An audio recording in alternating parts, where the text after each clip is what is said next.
সুপ্রিয় শিক্ষার্থী, আসসালামু আলাইকুম। আরিফস একাডেমির পক্ষ থেকে তোমাদেরকে জানাই শুভেচ্ছা। আশা করি তোমরা ভালো আছো এবং সুস্থ আছো। তো আজকে আমি তোমাদের গণিত বইয়ের পৃষ্ঠা নম্বর 88 এর ৭ এবং ৮ এই দুইটি লিখিত অঙ্কের সমাধান করে দেব, ঠিক আছে? তাহলে চলো শুরু করা যাক। তো তার আগেই তোমাদের কাছে একটা ছোট্ট একটা রিকোয়েস্ট, সেটা হচ্ছে কি, তো যদি তুমি আমার চ্যানেলে নতুন হয়ে থাকো তাহলে অবশ্যই আমার চ্যানেলটি সাবস্ক্রাইব করে দাও, ঠিক আছে? তাহলে দেখো, আমরা প্রথমে প্রশ্নটা পড়ব, ঠিক আছে? তো দেখো, বলছে ঈদ উপলক্ষে একটি গ্রামের দরিদ্র জনগণকে সহায়তা করার জন্য ৩০ জন সচ্ছল ব্যক্তির প্রত্যেকের নিকট থেকে ১২ কেজি করে চাল সংগ্রহ করা হলো।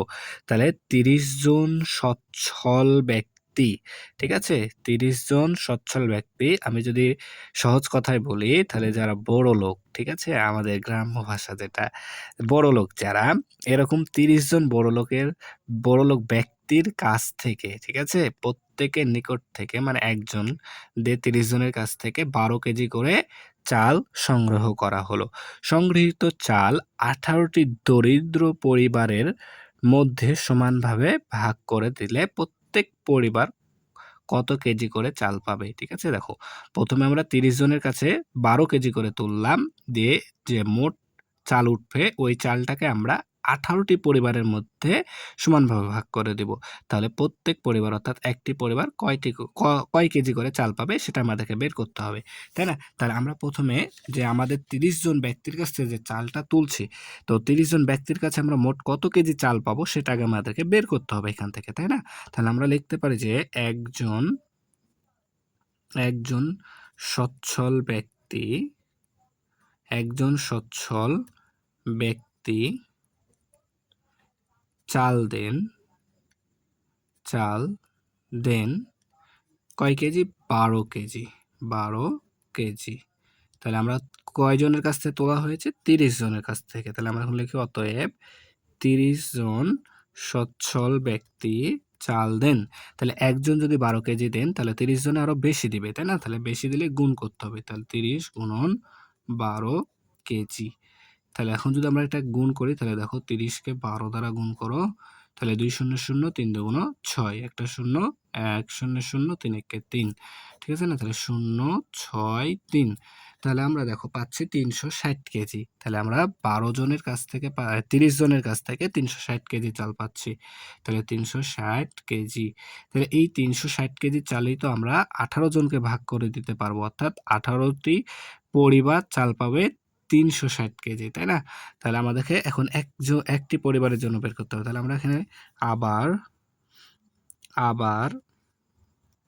তাহলে ১৮টি পরিবার চাল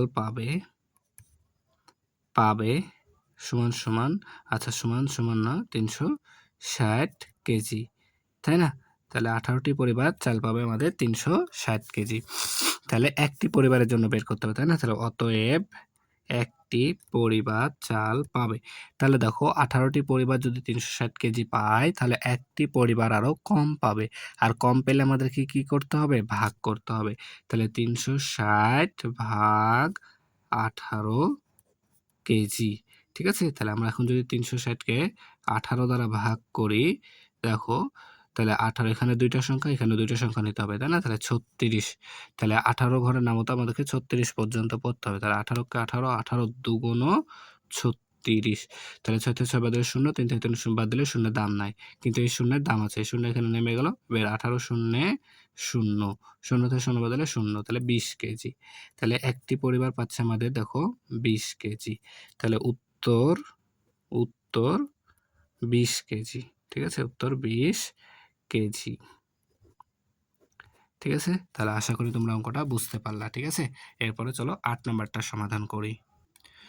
তাহলে ৮ নাম্বারটা দেখো, বলছে একটি গাছ থেকে ৫৫০টি আম পাড়া হলো, ঠিক আছে? একটি গাছ থেকে ৫৫০টি আম পাড়া হলো, যার মধ্যে ৪৬টি কাঁচা, ঠিক আছে? দেখো, ৫৫০টি আম পাড়া হয়েছে, ঠিক আছে?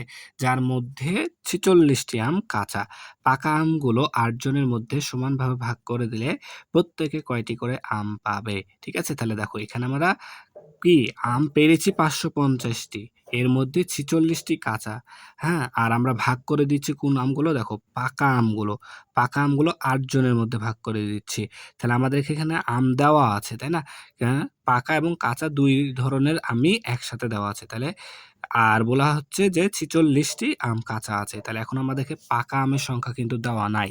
তাহলে আমাদেরকে ১ম এ পাকা আমের সংখ্যাটা বের করে নিতে হবে। তো বের করব কি করে? তাহলে এখানে মোট আম আছে আমাদের ৫৫০ টি, আর যার মধ্যে কাঁচা আম ৪৬ টি। তাহলে এই ৫৫০ টি থেকে যদি আমরা ৪৬ টি বাদ দিয়ে দিই তাহলে তো পাকা আমের সংখ্যা পেয়ে যাব, তাই না? তাহলে আমরা এখন লিখতে পারি যে দেখো, ডাইরেক্ট লিখলেও হবে, কোনো সমস্যা নাই, যে পাকা আমের সংখ্যা, পাকা আমের পাকা আম সমান লিখতে পারি তাহলে ৫৫০ বিয়োগ ৪৬, ঠিক আছে? টি। তাহলে দেখো আমরা যদি এখানে লম্বালম্বিভাবে বিয়োগ করি ৪৬, ঠিক আছে? তাহলে দেখো ০ থেকে ৬ বাদ দিতে যাবে না। তাহলে ১০ থেকে ৬ বাদ দিলে ৪, হাতে থাকে ১, ১ দিয়ে দিলাম ৪ কে, ৪ হয়ে গেল ৫। তাহলে ৫ থেকে ৫ বাদ দিলে ০, তাই না? এরপর এখানে ৫ চলে আসবে। তাহলে ৫০৪টি, ৫০৪টি।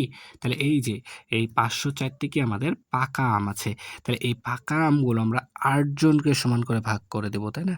অর্থাৎ ৮ জনে পাকা আমগুলো পাবে কয়টি? ৫০৪টি। ৮ জনে আম পাবে ৫০৪টি। তাহলে ১ জনের বের করতে হবে। তাহলে এখন আমরা লিখতে পারি যে তাহলে ৮ জনে ৮ জন আম পাবে, ৮ জন আম পাবে সমান ৫০৪টি। অতএব ১ জন আম পাবে। তাহলে দেখো যদি আমাদের ৮ জনে ৫০৪টি পায় তাহলে ১ জন আরো কম পাবে, আর কম পেলে ভাগ করতে হবে। তাহলে ৫০৪ ভাগ ৮ টি। তাহলে এখন যদি আমরা ভাগ করি ৮ দ্বারা ৫০৪ কে, তাহলে এখানে একটা সংখ্যা এখানে একটা সংখ্যা নিলে এটা ছোট হয়ে যাচ্ছে। তাহলে যাবে ভাগ? যাবে না। তাই আরেকটা ঘর বাড়ায় নিতে হবে। অর্থাৎ ৫০। তাহলে ৮ এর ঘর নামতে আমাদেরকে ৫০ পর্যন্ত পড়তে হবে। তাহলে ৬ আষ্টে ৪৮, ৬ আষ্টে ৪৮। এরপর দেখো তাহলে ০ থেকে ৮ বাদ দিলে ২, হাতে থাকে ১, ৪ কে দিলাম ৫, ৫ থেকে ৫ বাদ দিলে ০ দাম নাই। এই ৪ এখানে নেমে গেল। এখন ৮ এর ঘরে নামতা ২৪ পর্যন্ত। তাহলে ৩ আষ্টে ২৪টি, ৩ আষ্টে ২৪টি, তাই না?